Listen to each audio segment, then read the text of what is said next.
माघ मास महात्म 24वां अध्याय। जय श्री कृष्णा। राधे राधे।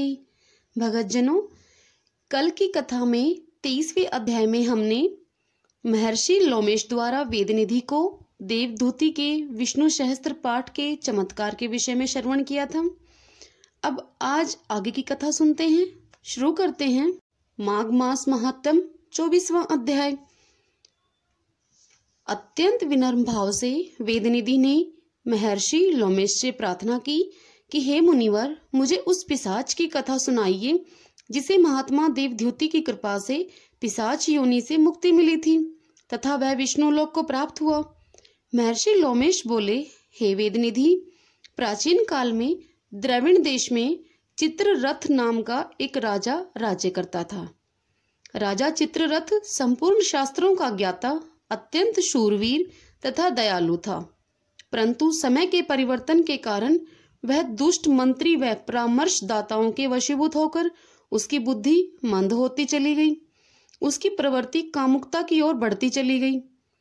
परिणाम स्वरूप उसने अनेक सुंदरियों को अपनी पटरानी बना लिया। उसके कोष में स्वर्ण रत्न की भरमार थी, अतः वह किसी प्रकार की चिंता नहीं करता और काम तथा मद में डूबा रहता था। फलस्वरूप वह धर्म कर्म के सुगम मार्ग के पथ से भ्रष्ट हो गया और इस प्रकार वह लोभी व महान क्रोधी बनता गया। समय की गति के साथ साथ वह दुष्ट राजा भगवान तथा उनके भगत वैष्णवों से भी द्वेष करने लगा। वह भगवान के भक्तों को यातनाएं देता तथा कपटी एवं नास्तिकों और खुशामदियों का सम्मान करता। उनको यथाशक्ति दान भी देता था तथा राजकोष का भी दुरुपयोग करता। अब उसकी समस्त प्रजा कष्टों के कारण त्राहि त्राहि करने लगी। प्रजा के श्राप तथा अपने कुकर्मों के कारण राजा को अनेक व्याधियों अर्थात बीमारियां सताने लगी तथा दिन प्रतिदिन वह दुर्बल होता गया और अत्यंत कष्ट के साथ वह मृत्यु को प्राप्त हुआ। राजा की मृत्यु होते ही यमदूतों ने उस पापी राजा के शव को घेर लिया तथा देह संस्कार भी वेदों में लिखी विधि से संपन्न होने नहीं दिया। उस राजा की आत्मा को देवदूत क्रोध वशीभूत होकर कष्ट पहुंचाते हुए दहकते लोह तथा कीलों से बने हुए मार्ग से रोख नरक के मध्य घसीटते हुए ले गए। राजा त्राहि त्राहि कर उठा, परंतु उसकी कातर वाणी सुनने वाला विशाल जबड़ों वाले श्रगाल एवं कुत्ते ही थे जो उस पर झपटा मार रहे थे तथा वह अत्यंत असहनीय पीड़ा से चीखता चिल्लाता हुआ जैसे तैसे यमलोक तक पहुंचा। यमलोक में पहुंचते ही राजा को नरक में फेंक दिया गया। तत्पश्चात वहां से खींचकर उसे अंध तमस में डाल दिया गया। कुछ काल के बाद उसको वहां से निकालकर रौख नरक में डाल दिया गया।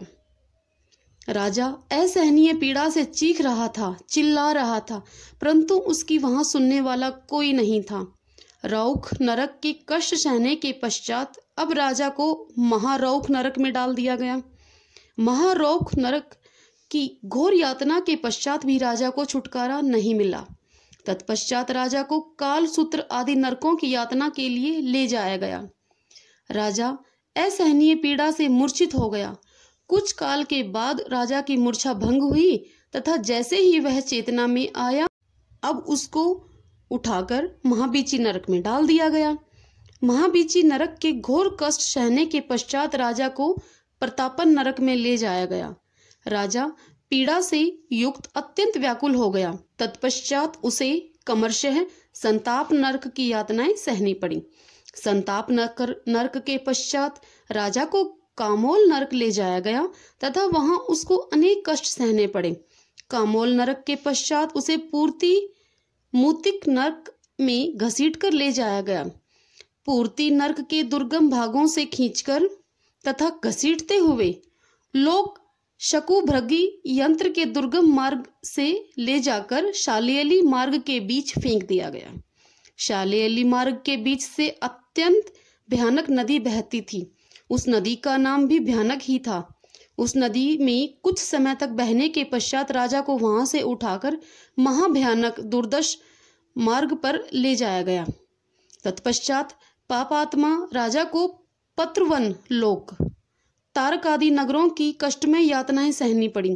तारक आदि नरकों की यातनाएं उस राजा को 21 युग तक सहनी पड़ी। राजा को यह सब यातनाएं भगवान विष्णु व उनके भक्तों से द्वेष रखने के कारण सहनी पड़ी। तारक आदि यातनाएं सहने के पश्चात राजा जैसे ही बाहर आया तो उसने गिरिराज पिशाच की योनि प्राप्त की। पिशाच की योनि पाकर राजा महाभयानक रूप धारण करने के पश्चात अब वह मेरु पर्वत के भयंकर वनों में चारों ओर घूमता रहा।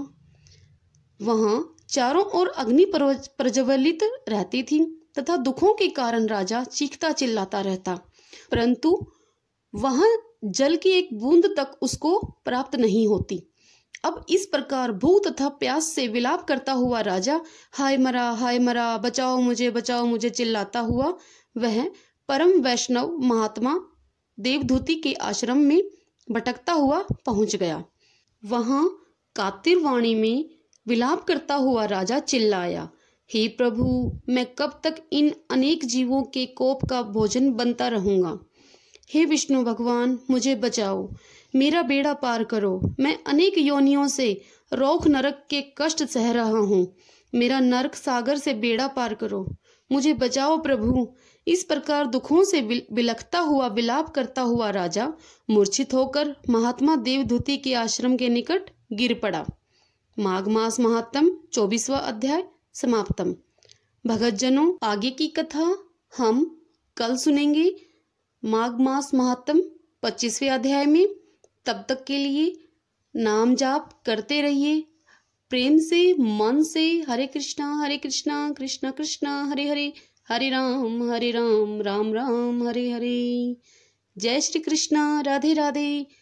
भगतजनों, इस कथा को लाइक करें, शेयर करें और पुण्य के भागीदार बने। और यदि चैनल पर नए हैं तो सब्सक्राइब कर देना ताकि मेरी अगली वीडियो की नोटिफिकेशन, अगली कथा की नोटिफिकेशन आपको मिलती रहे। जय श्री कृष्णा, राधे राधे।